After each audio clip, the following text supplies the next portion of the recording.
Hello, everyone. My name is Ryan Cam, and welcome back to the 1996 project. As January is coming to a close, both in 96 and in real life, it makes no sense to me either. 96 is off to an interesting start because we've had some genuine duds on our hands, but a good amount of surprising ones, and one all timer from Dusk Till Dawn. So, thankfully, it's off to a interesting start, and this week is no different. But if you like this video, like, subscribe, do the thing. I would greatly appreciate that. But with that out of the way, let's get into it by first talking about the Academy Award winner for Best Foreign Film for 1995, Antonia's Line.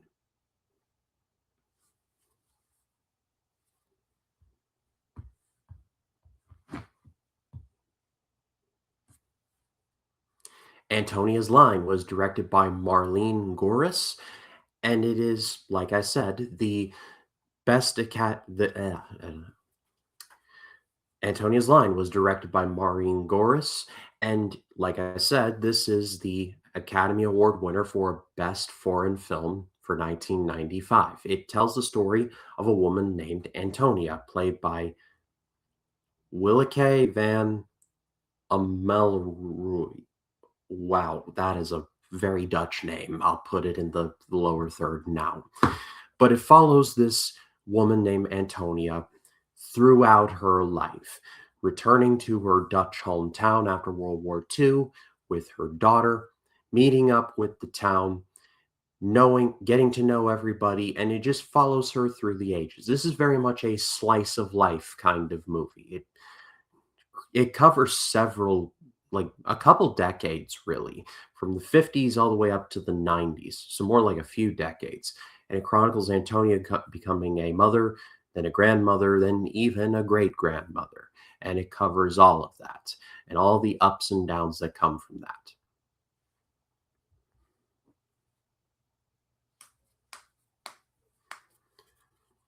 One of the joys of this movie is watching this town and how everyone interacts with each other, because this is one of those towns where everyone knows everyone and everyone gets along with everyone.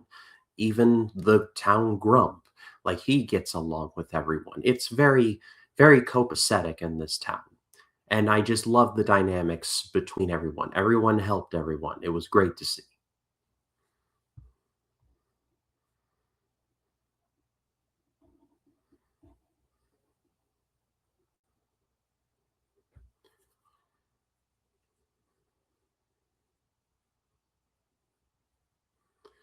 You got an author that's named Baz.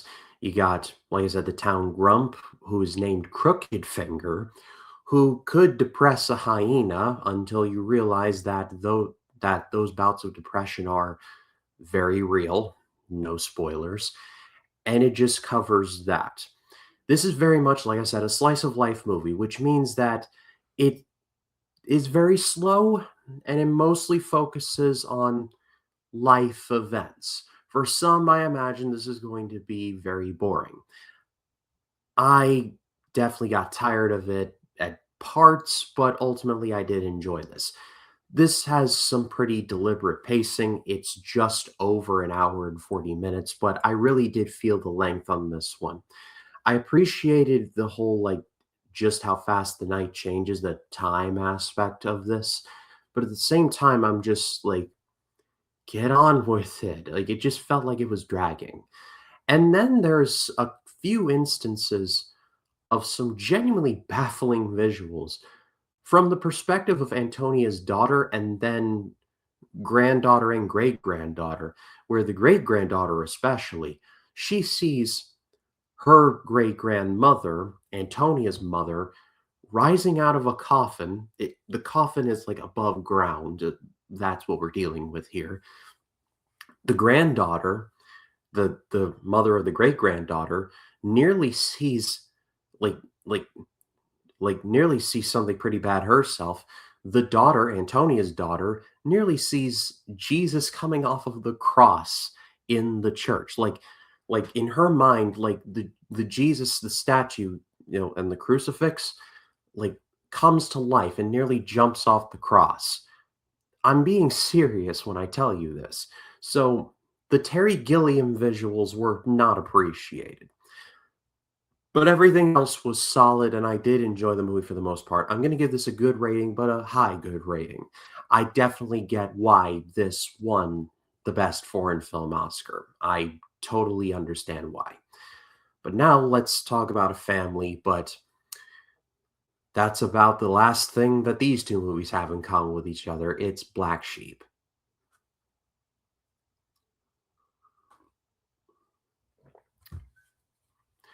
Black Sheep was directed by Penelope Spheris, who had previously directed movies like Wayne's World, and it starred Chris Farley and David Spade. And this is the second of their two films that they made together, the other being Tommy Boy. It tells the story of Chris Farley, who is the brother of the gubernatorial candidate for the state of Washington. He has a big old heart. His heart is in the right place, but it's a Chris Farley movie, so that means he gets into trouble always. So it is up to a campaign 8, played by David Spade, to distract him and take care of him before he hurts himself, which inevitably does happen. I didn't expect this, but I went down a bit of a rabbit hole on this movie because when I finished it, I'm like, this is interesting to say the least. But then I discovered a couple of YouTube videos talking about this one, and I'm like, okay, let's see what this is about. It turns out this had a bit of a troubled production. This is the movie that started Chris Farley's downfall. And like sadly, he's no longer with us, rest in peace. But from the early 90s up to this point, Chris Farley was a big deal on SNL, Tommy Boy, he was everywhere, and he was beloved by most. He was his own staunchest critic. He had some very significant issues like mental issues, substance issues, and too many to count. But this was the one that started the downfall. He hated working on this. He and his relationship with David Spade kind of started a rift between them because Farley was bringing his real life girlfriend on set, and she and Spade didn't get along, and Farley hated that. And then Penelope Spheris was brought on at the last minute because the original director didn't want to work with Farley. It was a mess. It's a big old mess. And because of it being such a mess, Paramount wanted nothing to do with this one. They had signed a two-picture deal with Farley, and they wanted Farley gone. Like, they didn't want anything to do with him anymore. They didn't even want him on SNL. That's how bad they wanted him gone. And I know that SNL is NBC and this is Paramount, so different companies, but the writing was on the wall for Farley, and it really sucked because Chris Farley can be very funny. I've gone back and I've watched some of the more famous SNL stuff, the van down by the river, like that stuff. I've watched that and it is very funny indeed. But here he's given that not that much to do. I guess his only instruction was play the hits because I can thoroughly dissect the humor in this movie to three categories. Chris Farley screams his head off like he's Rob Halford. Chris Farley hurts himself, and Chris Farley gets a piece of clothing stuck in a vehicle, which happens surprisingly often. And for the first time, like, there's a big bit at the opening of this where he drives a campaign van into a theater marquee that was actually pretty funny. But after that, they try and do it again a couple times, and I'm like, you're killing the joke more and more every time. It's not that great. David Spade is fine, but I feel like he's just kind of there because he has to be there because he had to be there contractually. And just, you know, there's also a bit of mean-spiritedness to this, and I get why because there's a whole thing where the brother has a big heart, but he constantly gets in the way, much to his other brother's chagrin. And there's like this whole rift with his campaign staff of like, keep him away. But the brother's like, no, he needs to stick around. Like, I love him. And I'm just like, you're trying to run for governor and you're trying to win. You would get those I's dotted and T's crossed. I'm just saying. And then there's like this whole thing at the end with election fraud. And all I had to say was, it's a good thing this movie did not come out in 2026 because if that happened, oh boy, we would never hear the end of it. Ultimately, though, I'm going to give this a forgettable rating. It is funny. It did genuinely make me laugh a couple times, but I can tell, as someone who has never seen Tommy Boy, I know that Tommy Boy's way funnier than this, just by an assumption. But let's move on now from a comedy to a very serious drama. Let's take a look at Dead Man Walking. Dead Man Walking was directed by Tim Robbins, this Tim Robbins, and it starred Sean Penn, Susan Sarandon, Arlie Ermy, and more. It tells the story of a sister named Sister Helen Prejean, played by Susan Sarandon, who is brought in to see a death row inmate played by Sean Penn at Sean Penn's character's request. After committing a violent crime and appealing so many times, he is a dead man walking. He will be executed. And the movie chronicles the sister's constant pleas to try and have him repent before he meets his maker, all while enduring abuse from the victims' families and from the prison chaplain. So this is actually based on a true story, and it was just fascinating to hear about. I want to find her book because this is based on Sister Prejean's book. I want to read it because it sounds fascinating. And honestly, didn't expect much from this. Turned out to be a really great movie. I enjoy this way more than I thought. It's not perfect.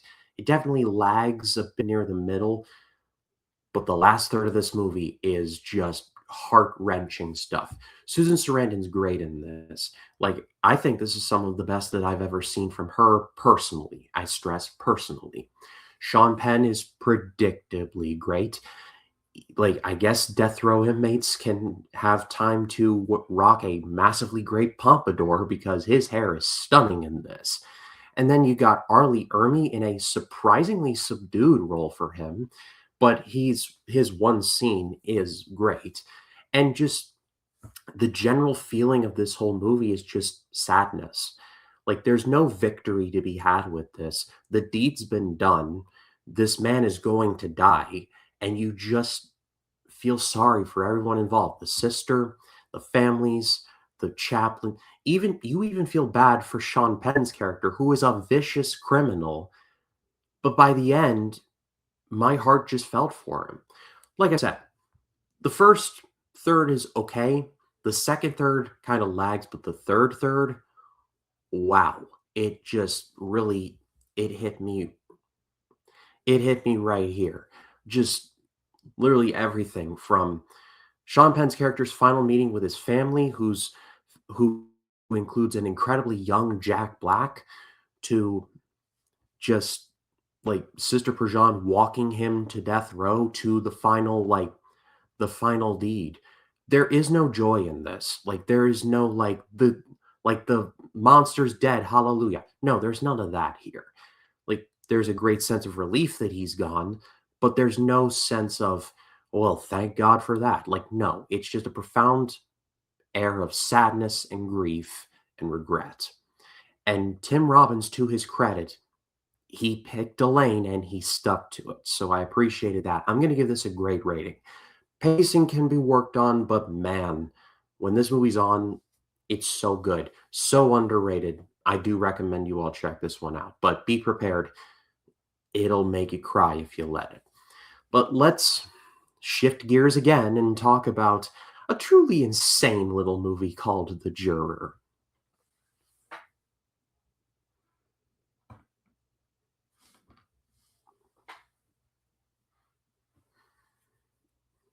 The Juror was directed by Scott Gibson, who had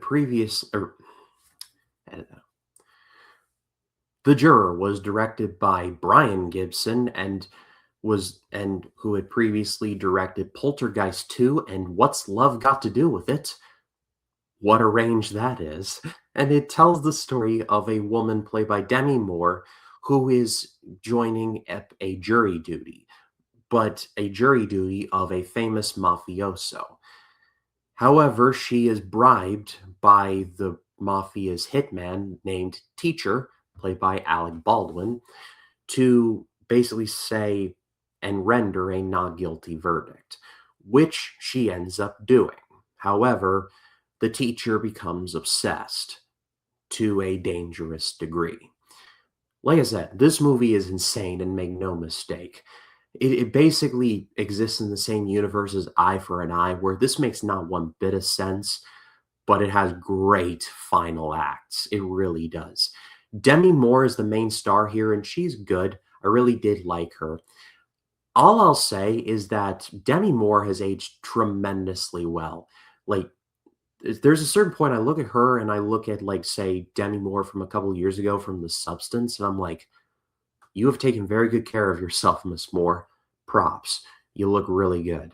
But here, like, she's great. You feel her pain, you feel her struggle. She's a single mom to a very scrawny haired Joseph Gordon Levitt, which took me by surprise. I did not expect to see him here.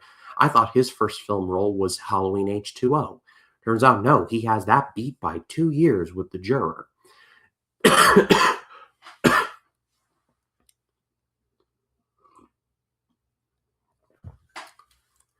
Alec Baldwin is genuinely insane in this, with a couple scenes where you just go, oh wow, the Baldwin family must be a very happy one. That's all I'll say. There's even a minor role for one James Gandolfini, a couple years before he would star in The Sopranos. James Gandolfini plays a mafia guy because I guess he just was never allowed to play anyone other than a mafia person, I guess. But just like I said, the movie starts out kind of slow and deliberate, but then it gets insane, especially near the end. Like, Teacher gets his hooks in and doesn't let go. And it leads to a pretty thrilling little conclusion, I'm not going to lie. But it makes no sense if you put any thought into it whatsoever. It could have been so easy for Demi Moore to just be like, hey, these weird Italian guys are stalking me. Can we get this thrown out? Like, witness protection is a thing, I'm just saying. But ultimately, I'm going to give this a good rating. I'm going to be a little generous with this one because the ending legitimately was like, that's good stuff right there. But to close things out, let's take a look at one of Ridley Scott's unknown little movies from this period. It's called White Squall.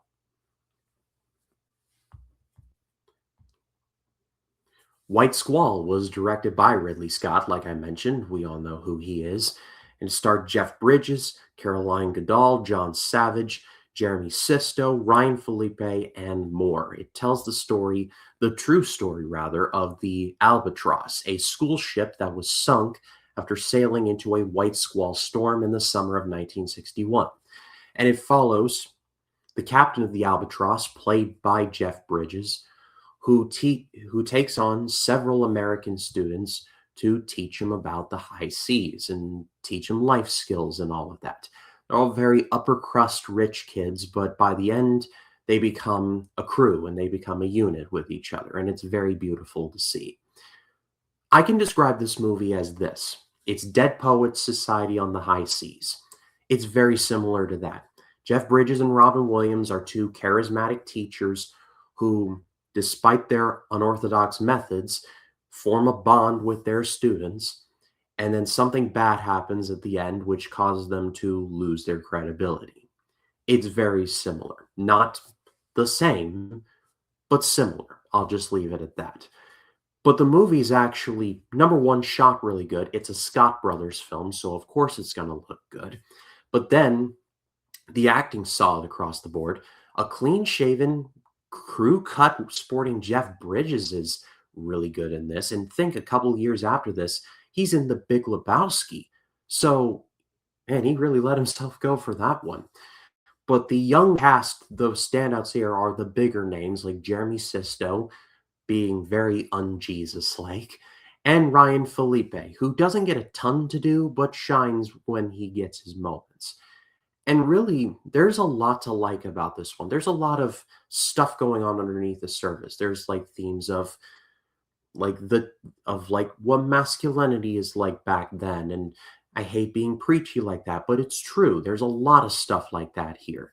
How parents would just pawn their kids off and be like, "Here, have fun." And like when something bad happens, it'd be like, "Oh, just rub some dirt on it, kid. It'll be fine." There's a lot like that in here. And so you see how emotions are processed, especially in this time period. I liked when that happened. I liked that quite a bit. There's definitely some rough moments. There's definitely a scene where Cubans show up and they intimidate the boys. I'm like, look, I get it. It's 1961. It wasn't exactly the best time, like, to be alive, but like, come on. What are Cubans doing all the way out here? Like, really, what are they doing? But ultimately, though, it doesn't matter all that much. I'm going to give this a great rating. Not a full on amazing, it's not perfect, but man, is this one underrated. Ridley Scott has a lot of movies that he has made where you look at it and you go, he made that? And then you watch and you go, ah, makes sense that he did. Because he did, and it's great. But I pass it off to all of you. What did you think of any of the movies I've talked about? Let me know in the comments. I'd love to read what you have to say. My name is Ryan Cam, and I'll see you in the next one.